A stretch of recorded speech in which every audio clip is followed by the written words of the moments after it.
And now shifting focus to South Africa. After days of uncertainty and disagreements, the country now finally has a government of national unity cabinet. This marks the beginning of the country's new coalition government. In the new cabinet announced by President Cyril Ramaphosa on Sunday, his African National Congress has retained the largest share of ministerial posts. ANC officials have secured 20 out of 32 cabinet ministerial roles. The party has kept key ministries such as defense, finance and foreign affairs, while the main rival turned coalition partner, the DA, has secured 6 ministries, including the Home Affairs and Public Works. Democratic Alliance Party leader John Steenhuisen will lead the Agriculture Ministry. The remaining ministerial posts are among the other smaller parties. While announcing the government, Ramaphosa said such a government of national unity is unprecedented in South Africa's history of democracy. The establishment of the government of national unity in its current form is unprecedented in the history of our democracy. We have had to consider how to form a new government in a manner that advances the national interest, that also gives due consideration to the outcome of the election and that makes use of the respective capabilities within each of the parties represented. While many of the ANC officials will keep their ministries, the party has replaced the International Relations Minister, Naledi Pandor, with the ex-Justice Minister, Ronald Lamola. Now, the new cabinet's highly anticipated announcement comes weeks after tough negotiations. After the May 29th election, the ANC for the first time lost its 3-decade-long parliament majority. It won around 40% of the votes, while the DA managed to win 22%. ANC then invited all the other parties to join a government of national unity. Though the left parties refused, a deal was struck with the DA and other smaller parties after days of hectic negotiations. However, both the large parties remained at loggerheads over cabinet ranks. The DA had initially demanded 12 ministerial posts, but they were reduced to 6 after discussions.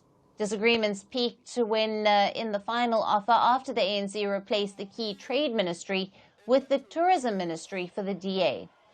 Both sides exchanged a flurry of letters in which Ramaphosa had expressed his frustration over the DA's demands. He now says he has worked towards ensuring that the cabinet represents diversity and a meaningful participation. It is important that we deploy into positions of responsibility people who are committed, capable, and hardworking, and who also have integrity. We've had to ensure that all the parties are able to participate meaningfully in the national executive, as well as in various parliamentary positions, and that they should represent the diversity of the people of South Africa properly. Now, even as parties have managed to be on the same page, analysts predict more challenges in policymaking. As per reports, the DA, known for being a party of white privilege, wants some of the ANC's black empowerment programs scrapped. It argues that these programs have only worked for the elite, while much of the black majority remains poor. It also opposes the ANC's desire to seize without compensation private land, mostly controlled by the white minority, and giving it to black farmers. Additionally, the DA also seeks to scrap South Africa's minimum wage, set at $1.52 an hour. This, as it argues, would make the workforce more competitive. So while the parties have pledged to work together to rule South Africa in an unprecedented coalition era, it is yet to be seen if they will put aside their ideological differences and ensure a smooth functioning of the government.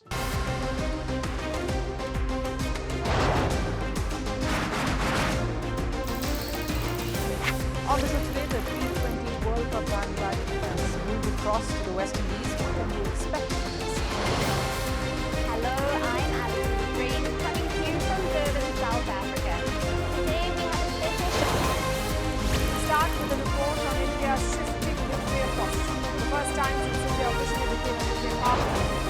Hello and welcome to Firstpost America. I'm Aaron Ham, coming to you live from the nation's capital in Washington, D.C.